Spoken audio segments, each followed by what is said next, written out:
how do you get your loan officer's license? How do you get your NMLS license? How do you become a loan officer? So in this video, I'm going to be going over how do you get your NMLS license, which is the first step to becoming a loan officer.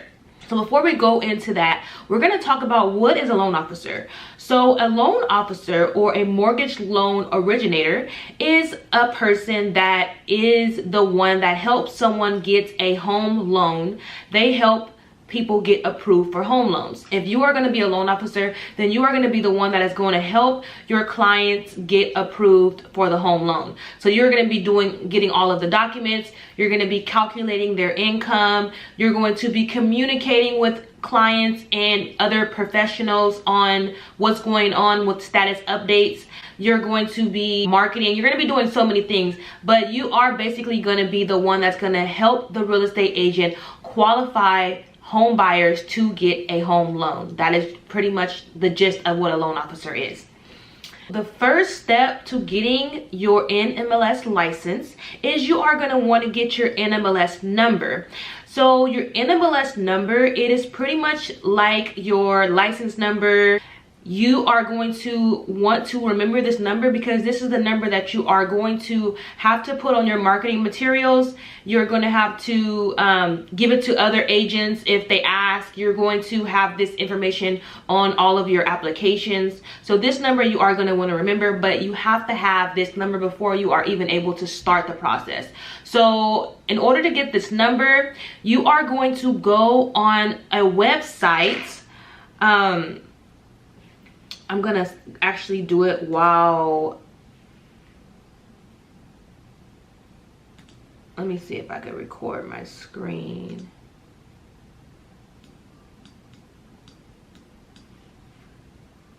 But anyways, I think I'll put like a screen record in the video. But anyways, you're gonna go to the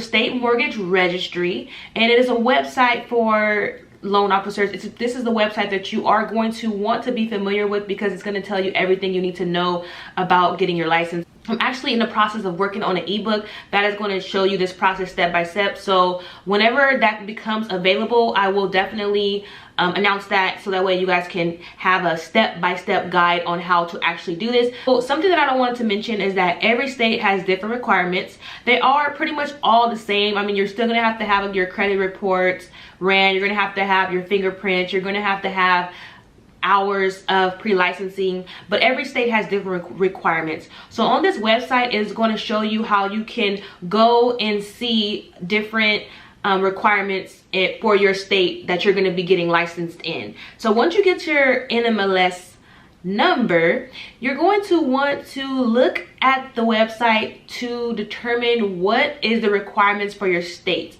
So for me, I live in California, so I had to do 20 hours of a pre-licensing course. Then once you find out how many hours of pre-licensing that is needed, you're going to go on the website to see what course providers that you would want to go with that is available in your area. So you have the option of doing it online. I'm not sure now if you have the option of going in and doing it. So you're going to find the course and you're going to sign up for the course. The course requirements depending on which course you go with, they all have their own prices.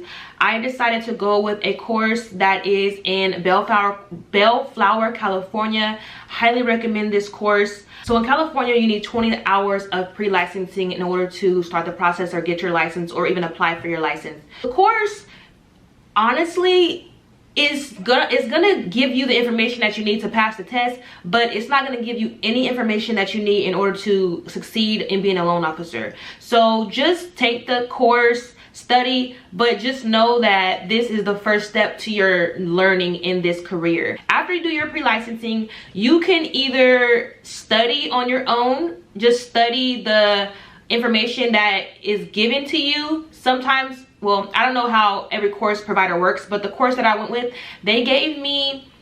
once you take your pre-licensing, you can either study on your own just by watching YouTube videos. You can look up resources online, or you can do a study exam prep, which is what I chose to do. I highly recommend exam prep because the exam prep is going to prep you for the exam. The exam prep that I went with was the same place that I went with to take my pre-licensing, which was the I'll put it here in the video so you guys can see, but I went to that place and I highly recommend it because this is online, it's self-paced, it gives you multiple different resources to study, it gives you study guides, it gives you practice quizzes, it gives you module videos so you can go through the modules, it gives you flashcards. Like, it has so many different ways that you can study for the exam. So I highly recommend it. It is a cost to that as well, in addition to the 20 hours. So it is an investment, but at the end of the day, this investment is totally worth it because you can pretty much make your investment back the first loan that you close, depending on how much you get paid when you do your loans. Just think about it like that, that it is an investment. Total for my pre-licensing, I would say I didn't pay more than $300 because I don't remember exactly how much I paid. I didn't pay more than $300, and for the exam prep, I believe it was like $230 or $240. Once you do the exam prep, my recommendation is to book the exam as soon as possible, so that way all that information is still fresh in your mind. You don't have to worry about forgetting anything. You don't have to worry about missing anything. Just do it as soon as possible. That's just my recommendation. You can do what you want to do, but do it as soon as possible. You don't want to wait too long. Let's say you do your pre-licensing in May. Schedule your exam for June so that way you have a whole month to study and stick to it. So I'm not sure how much the exam is if it's the same for every state, but I know in California it is $110. You pass, I know that in California it is $110 for the exam. So the way that the exam works is that if you fail the exam once, you have to take if you fail the exam once, you have to wait 30 days before you can take it again. If you fail the second time, you have to wait another 30 days to take it again. So 30 days in between the two, if you fail one time or two times. And then if you fail the third time, you have to wait 6 months. So the goal is to pass it the first time. I mean, if you don't pass it the first time, don't beat yourself up because, like I said, I didn't pass it the first time. But you want to just get it out the way so that you can start getting in the industry. Because once you pass your test, or once you pass your test and you apply, the application process could take a couple months for you to actually get your license approved. So you want to do it as soon as possible while it's fresh in your mind, and then it'll give it time for you to go through all that processing, the application processing, and all the other things you have to do on the back end, which is like your fingerprints, your credit report, all those things. While you're doing that, you want to just do it as fast as possible. So that's pretty much how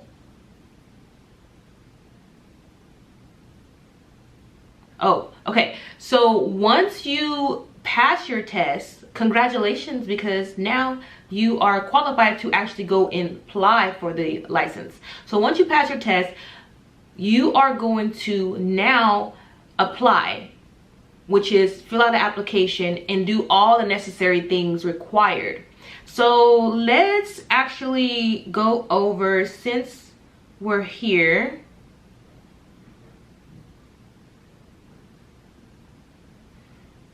let me see. I'm gonna see how I can screen record on my Mac so I can see if it's possible. I'm gonna show you guys how let me see. Been too long.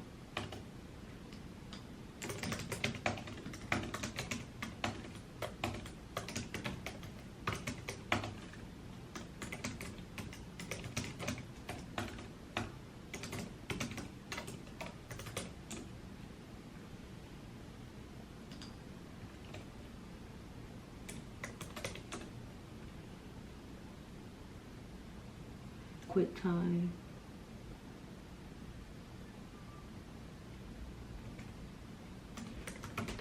So you can do it on QuickTime. Okay, so it says choose new screen in the QuickTime Player app on your Mac. Let me see. Oh, it's right here.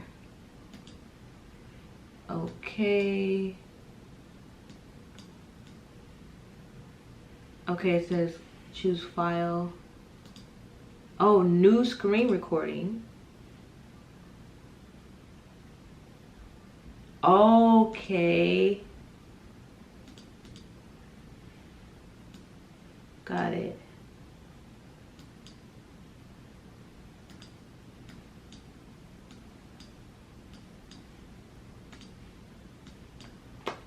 But anyway, so I don't want to make this video too long, so in the next video we're gonna go a little bit about the application process and like all the requirements that you need. We're gonna look up a specific state, and I'm gonna record my screen and go over with you guys, so that way you guys can know what the requirements are specific. I'm gonna do California because I live in California, but yeah, that's what we're gonna do, because that's a whole video within itself, and I know that's gonna take a while. But once you pass your test, you are going to want to fill out your application. That's what we're going to leave off today, and we're going to talk about the application in the next video.